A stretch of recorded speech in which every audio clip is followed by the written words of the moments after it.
Welcome back to another episode of Brothers in Aerospace and Defense, the podcast that explores the latest in technology, defense strategy, and aerospace innovations with a unique perspective. We're your hosts. I'm DeWayne Allen. Now I'm Rob Wesley, and today we're diving deep into a critical topic, aerospace cybersecurity threats and resilience. And in this age where cyber attacks are becoming more sophisticated and targeted, aerospace and defense systems face a new and unprecedented challenges. And we'll explore the latest threats, how the industry is responding, and the future of securing our most vital infrastructures. And instead of doing our usual newsreel, we're gonna go right into the topic because I know it's gonna be a meaty conversation we're gonna have on cybersecurity. Absolutely.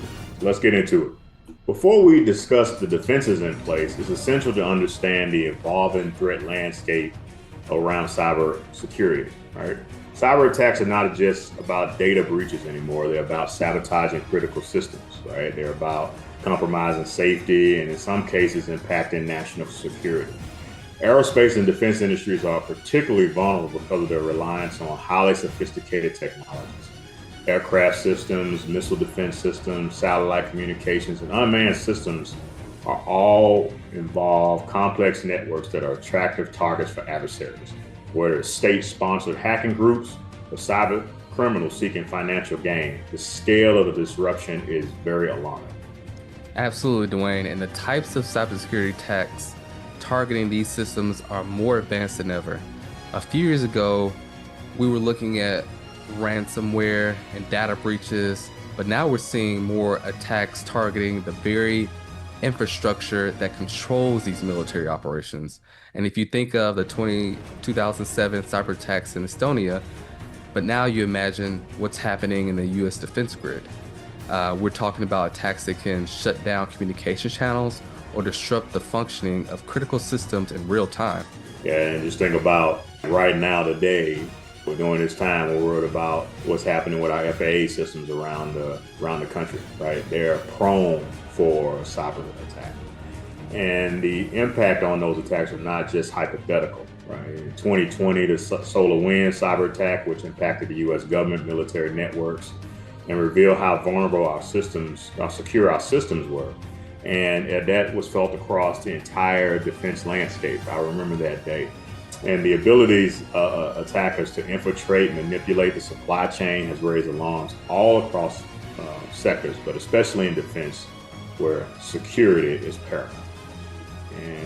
So, what are some of the most significant cyber threats currently targeted in the aerospace sector? Let's break that down. What are you thinking about doing? Well, one of the biggest concerns is the growing number of zero-day exploits, right? These are vulnerabilities that attackers can use before the software vendor can even have a chance to fix it.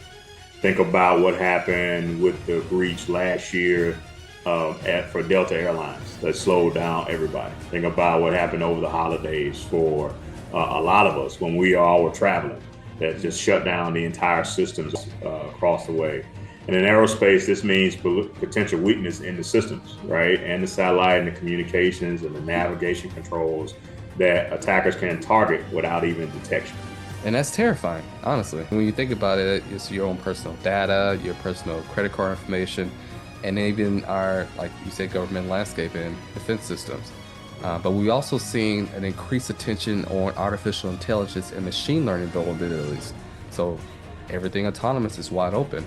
And while these technologies provide significant benefits in autonomous systems, they're also open new doors for cyber threats. Right. So even though I know we are all in this space where autonomous is everything, particularly from the warfighting perspective capability, just left a Quad A conference, all the Army Aviation Conference, the biggest one in the world. And it was all about autonomous vehicles, right? And all those vehicles have to have are AI-based, and these AI-based systems are only as good as the data they're trained on, right? And it's also is only as good as the operator that has that control for that human in the loop to see how they perform that mission and to making sure those systems will work. So if an adversary can manipulate the data or introduce fake signals into the autonomous vehicles or the drones, that can take control of a mission critical system, right? And you can see that in Think about the CCAs that's coming out, consistent with all the UAVs that's going to be deployed into PACOM missions to across even in Ukraine. So it's really, that's one of the reasons why a lot of the systems are dumbing down, but getting less tech instead of being more tech engaged in them, right? And the risk is just being about stealing the information. It's controlling and altering operations, because now we're putting machine and computing in the fight, in the front of the fight, instead of man and say effectors. And I'm not even seeing that from a defense standpoint, where they want to have that one brain of controlling system versus kind of the open architecture where, that's the great sophisticated look of things, where it could be, control multiple different assets, but you have that, the vulnerabilities of that much more versus like if you have, specific targeted system that, only controls aircraft, only controls like marine type systems, things like that. Right. But you also got to think about satellites. The satellites are being targeted as well. So ground systems such as communication networks and weapon systems are also vulnerable. And a cyber attack on the defense contractor network could allow an adversary to gain access to top secret information about the missile systems. So that's pretty bad. You think about it.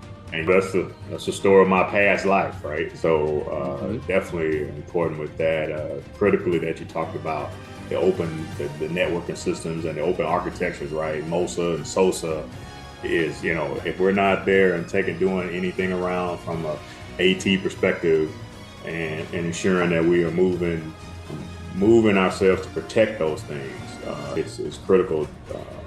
It can really just mess up a mission. Absolutely. Now let's talk about resilience, right? We just gave you the state of the threat, right? And how many threats there is. And Rob's going to tell us how is the industry responding to these emerging threats, right? Yeah, first and foremost, I think we're seeing an increased collaboration between government agencies, defense contractors, and cybersecurity firms.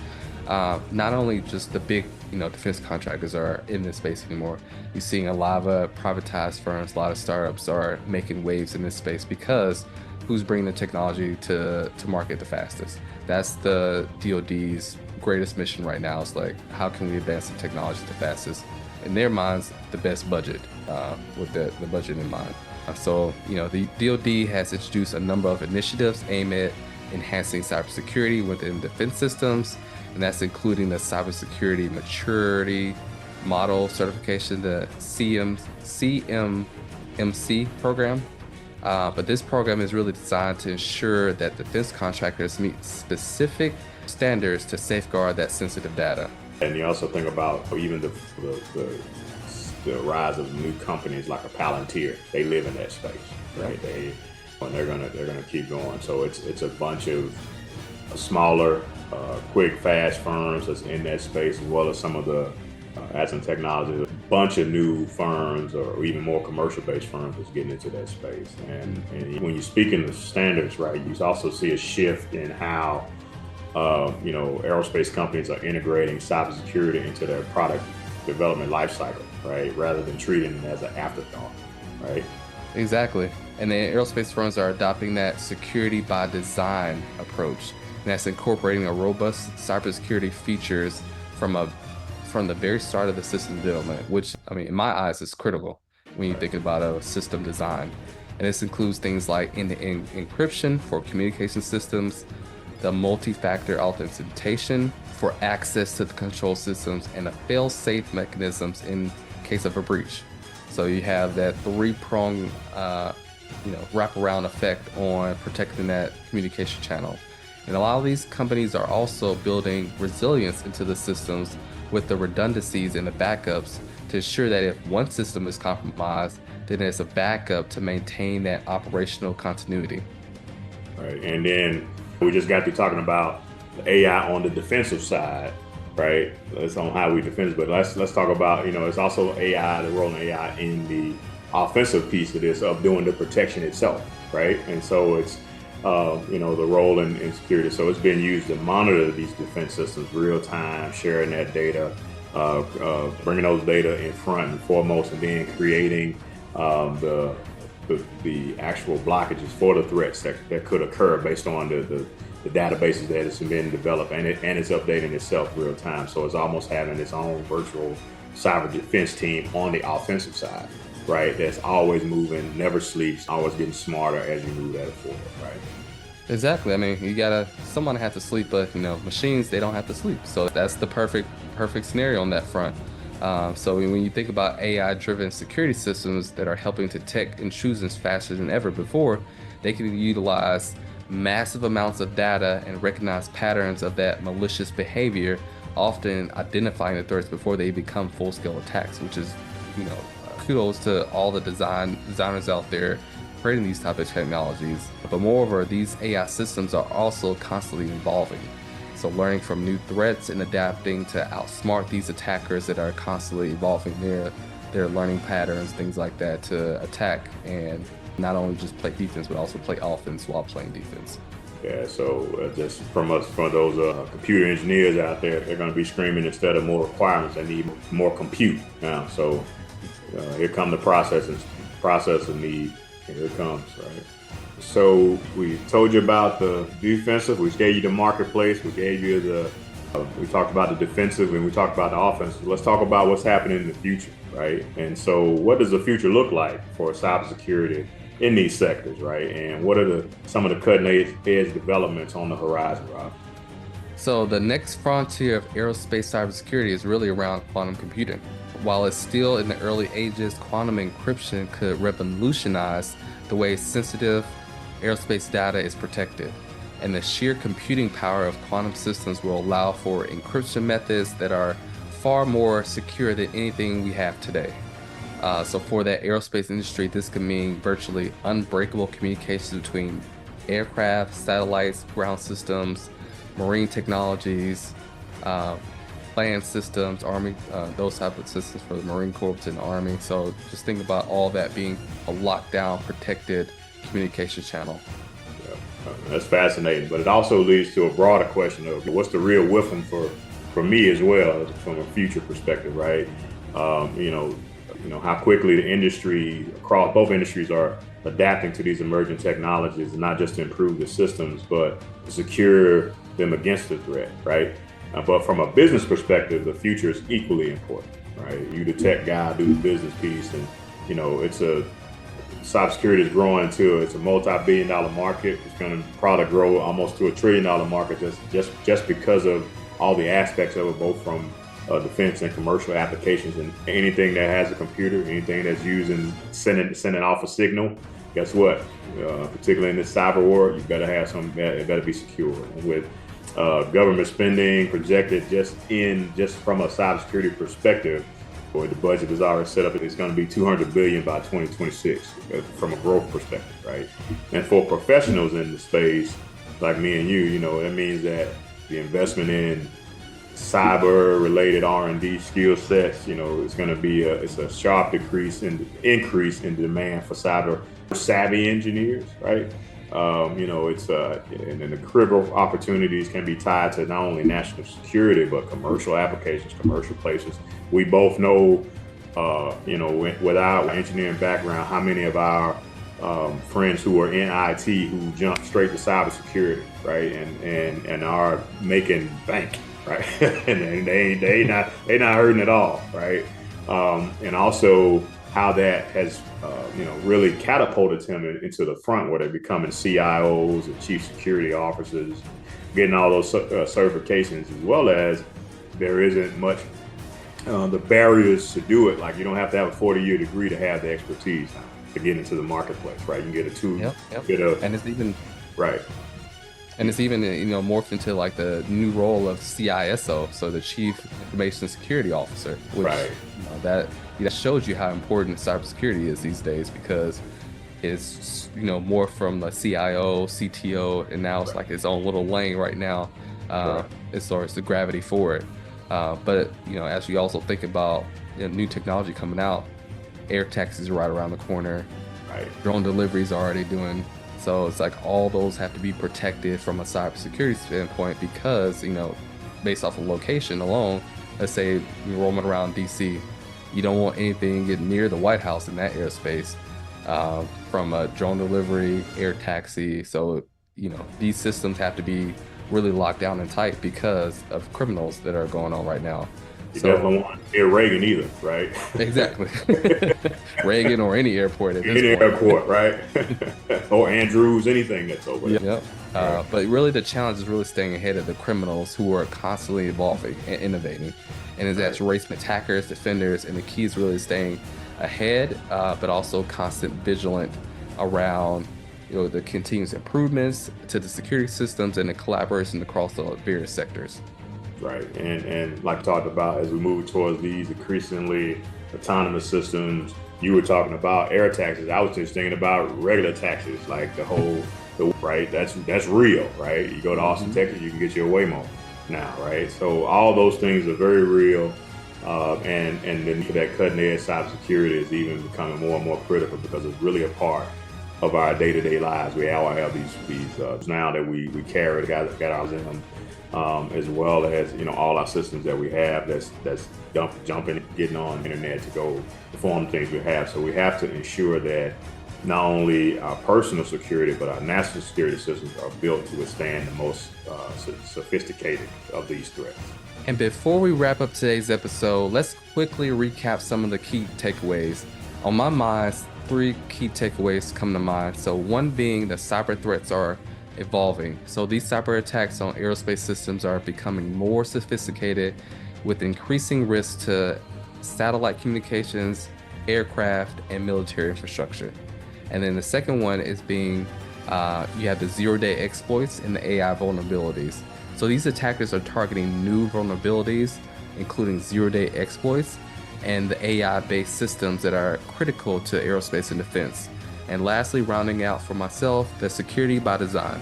So these aerospace companies are embracing security by design principles that's integrating robust cybersecurity from a state of the product development process. So what are some of the key takeaways from you, DeWayne? Yeah, I have just a few, right? We talked about, how AI and quantum computing are important, right? AI-driven systems that are playing offense of defense, if you will, in detecting and defining these threats, along with the quantum encryption and quantum computing that's going to play into it. Another one is collaboration, right? Just the continuous collaboration between industry, government, all the cybersecurity firms, and all together to make sure that we strengthen that resiliency across the infrastructure is going to be important. And lastly, all those have become the business opportunity that's there. I talked about it already with the $200 billion adder that's in the budget to doing it, but also the various opportunities for people who want to get into this market. That's an opportunity. If you got that skill set, it's an easy barrier to entry, and then there is no shortage of jobs, right? As in Deion Sanders, where cybersecurity is booming right now. Yeah, it's booming right now, right? So, feel free if you got an interest in that role, look us up. We got contacts, but it's definitely easy, very interesting to get there. So, in closing out, we just want to thank you today for joining us, brothers in aerospace and defense. We hope this discussion on aerospace and cybersecurity has shed some light on the risks and gave some efforts about the industry. And so stay tuned to our next episode where we'll share and explore more innovations in aerospace and defense technology. But other part of that, so find us on Brothers in Aerospace Defense YouTube channel. You can find us, reach out to us on our LinkedIn pages. We have a lot of content out there, which is great. DeWayne, I know, writes a Storyteller newsletter weekly, and then I know myself, I write autonomous platforms for the future.